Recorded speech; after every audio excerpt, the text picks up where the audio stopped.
A clean sweep, a flawless victory, a perfect score, S-grade shutout for the Democrats, and a political bloodbath for the Republican Party last night, as the early midterm elections showed a tidal wave of blue in major locations. And I can name them all for you if you like. California's Prop 50 won in a major landslide. Virginia pulled off a triple kill with their first female Virginia Governor Spangenberger, Attorney General Jones, and Lieutenant Governor Hashmi.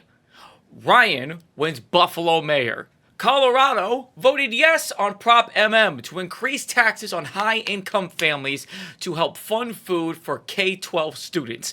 And snap, after what Trump did. Paraval decimated Bowman in a mayor race in Cincinnati.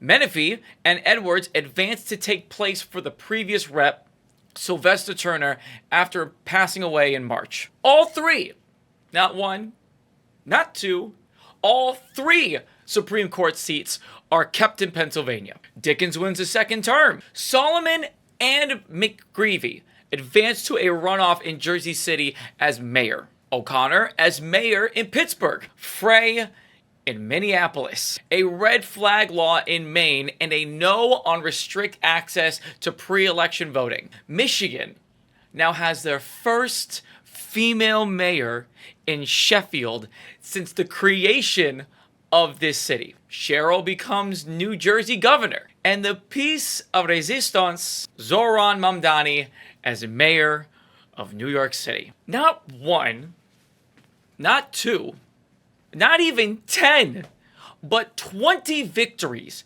heading into next year. It shows just a couple of things. Number one, the Democrats' messaging is there.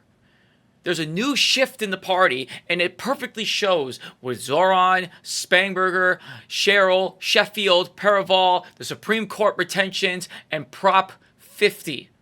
Their message is loud and clear.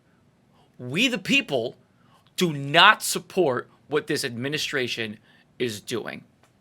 And on top of that, Democrats in these elections are fighting for their personal economies and to provide health and food to their constituencies, as the current administration and Republican Party want to remove that from everyday Americans. Plus, this administration isn't helping the Republicans at all. Two, any Republicans or independents that are supported by the president or the administration are deemed corrosive. The previous night's endorsement to Cuomo from the president and Paraval going against J.D. Vance's half-brother are just some of the examples that show the corrosiveness of that political movement. Because what did they run on? Oh, I know. Division.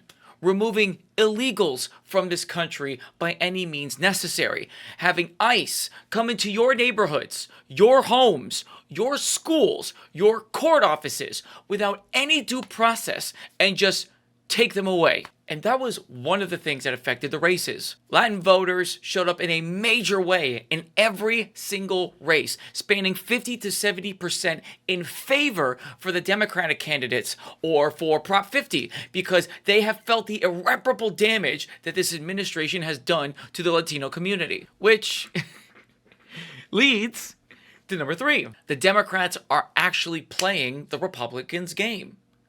After the Trump-Abbott debacle, Newsom took it upon himself to make Prop 50 to not only counter what Abbott is doing, but he's having the people vote on this decision.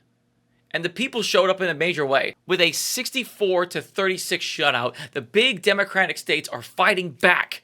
Mind you, the other red states are doing their own gerrymandering, but the Dems are finally playing by their rules. And speaking of political parties, independents are finally waking up and seeing what's happening too.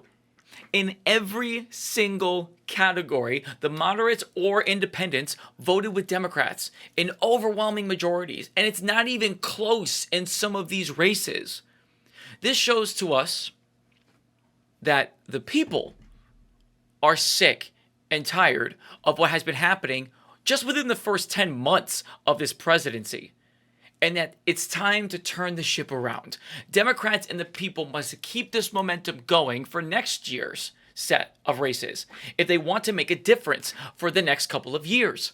While the current House and Senate Democrats must stay firm in their decision with the shutdown, still occurring to this day. While it's a challenge now, we as a people must keep our heads held high and ride this blue wave until the sails fall off, because voting matters. If you don't believe me, look at what's been happening. Every time we come out and vote, it shows perfectly well that we, the people, know exactly what we want. It's so tiresome to see people say, well, I don't think my vote matters. I don't think my vote is actually going to mean anything. You've proved it today. The people of New York proved it today.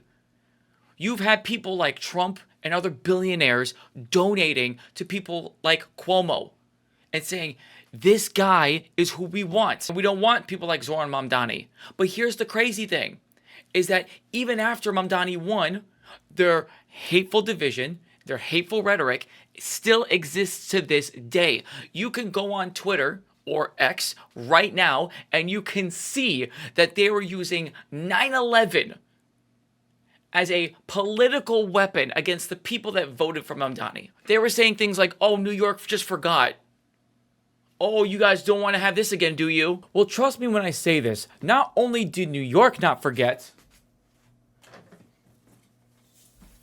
America didn't forget either. We are going to be voting in for someone like a neocon again. Someone who is pro-war, someone who is supporting these types of groups, and then when we stopped funding them without America's knowledge, they decided to attack us. We knew about the Al-Qaeda group being in New York months prior and still did nothing about it. So yes, New York should be voting in somebody who wants to put food on the table for people that are less fortunate than you or I, and making sure that they have free health care so they have the opportunities to survive and live in a place like New York by just increasing a percentage amount of taxes to people that are way more better off than someone like us. I'd much rather have that kind of person than someone who would fund groups like this. The fear-mongering is no longer going to work. The hateful rhetoric and the ideology that you guys have will no longer work. We've had people in the Virginia race last night that were going in major red districts and winning in landslides in major ways. At this point, you got to get up and vote. We have the midterms next year. They're right around the corner. So stop making an excuse. Go out and go vote. The fate of this country, the fate of this world, the fate of your lives rests in your hands. See you at the midterms.